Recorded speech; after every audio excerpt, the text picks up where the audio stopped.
4 days ago, Blizzard showcased the spectacular possibilities of Overwatch 2's future.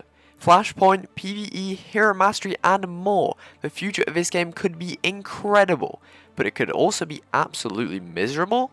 Allow me to explain. When Overwatch 2 released in October of 2022, it was massive, reaching 25 million players in just 10 days. Since its release, Twitch viewership has steadily dropped every single month. Players are simply hating the game more and more. So, is Overwatch dying? Well, to figure this out, we need to look into 3 key things: the content of the game and how much new gameplay features and events are able to excite players and keep people engaged, the pro scene which interests people further in the game, shows what's possible with mesmerizing plays, the content creators who bring consistent publicity to the game to simply keep up a level of excitement and interest. These 3 aspects are crucial to this game's success, and if they begin to crumble, it could all fall apart. And let me tell you, they're crumbling alright. Let's begin with the Overwatch League. In 2018, about 2 years after the original game's release, Blizzard wanted to expand the game to new heights. They realized the potential that a popular competitive scene had and the hype that it could create for the game. And so, the Overwatch League was begun. However, this was very ambitious of Blizzard, releasing a fully fledged league relatively early in the game's lifespan, thereby preventing fans from creating their own competitions and allowing the game to develop naturally. This was a huge risk. Not just that, but Blizzard put a significant amount of money into the league, without really knowing any of the logistics, without any clue of whether or not it would succeed. This was a huge gamble. It could have set up the demise of the competitive side of the game right from the start. However, luckily this did not become the case, as the league had huge success right out the gate. The opening weekend, viewership peaked at 441,000 people, managed to retain a consistent 100,000 views or so on average throughout the season. Just last year in the 2022 Grand Finals, almost 400,000 people watched, so although slightly lower, viewership hasn't been terrible for the league, although it of course pales in comparison to other games like League of Legends or Valorant. So, if Overwatch's competitive scene is doing okay, how the hell is the game dying? Well, to put things simply, the league isn't actually prospering. In fact, it's on the brink of falling apart entirely, and as you'll soon learn, the impact of this could be devastating. Now, to see exactly how the league is falling apart, we need to look a little bit deeper, past all the fancy statistics.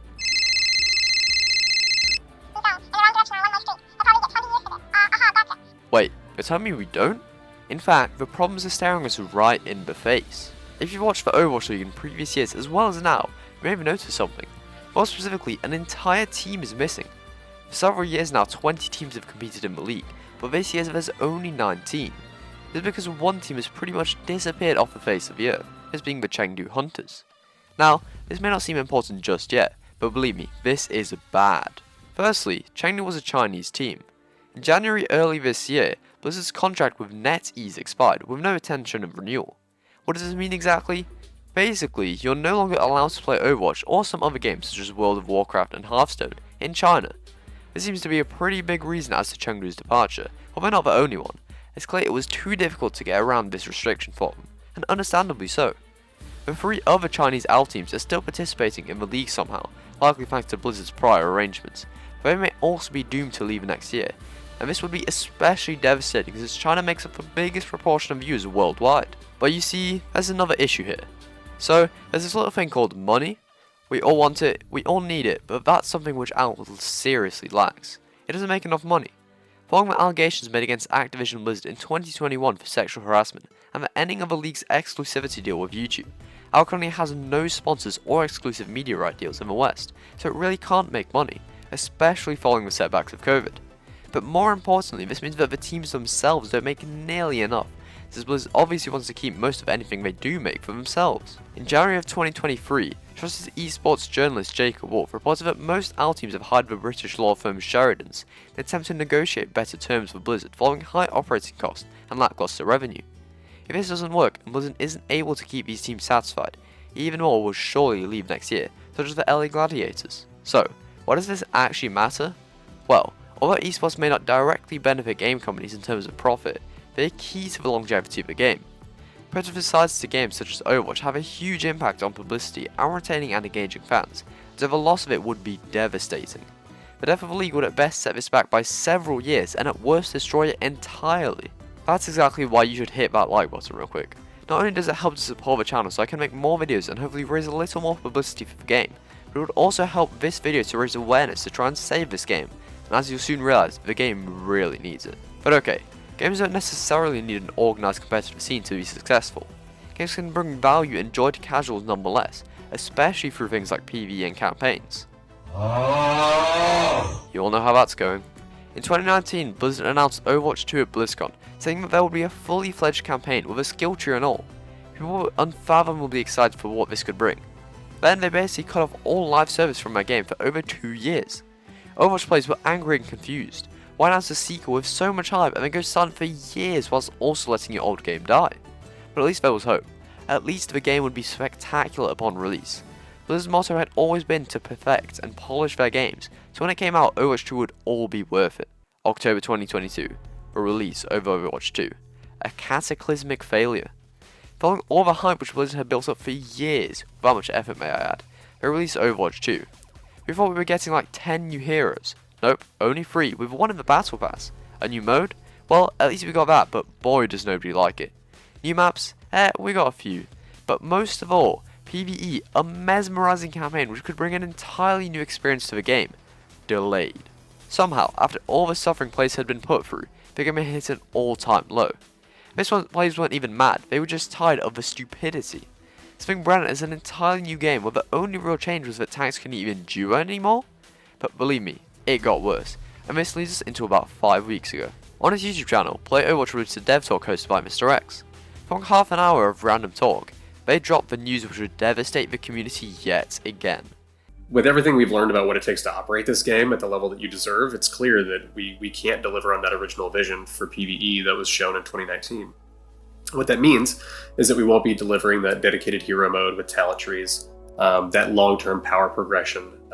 Those things just aren't in our plans anymore. Campaign cancelled.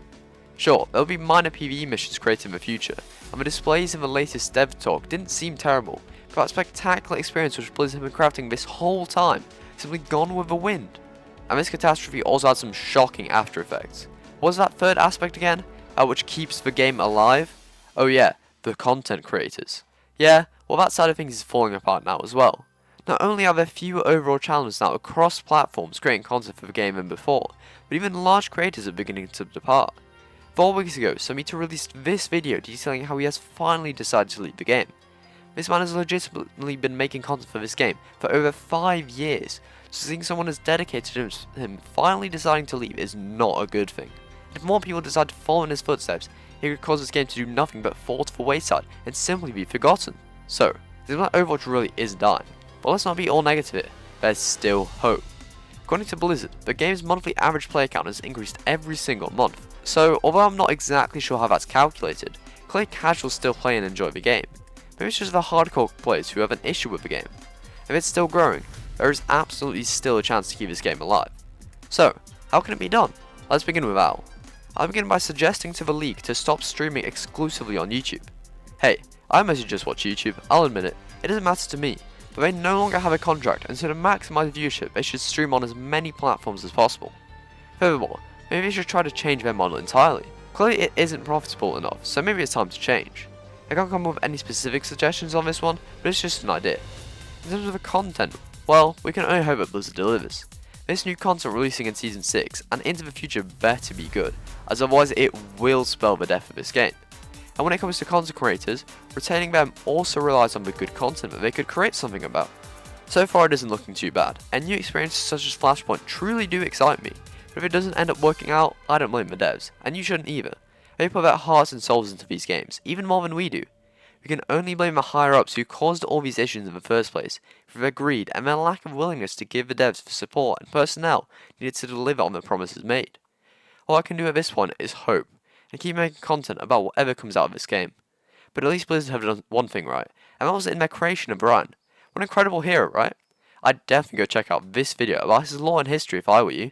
I'll see you there.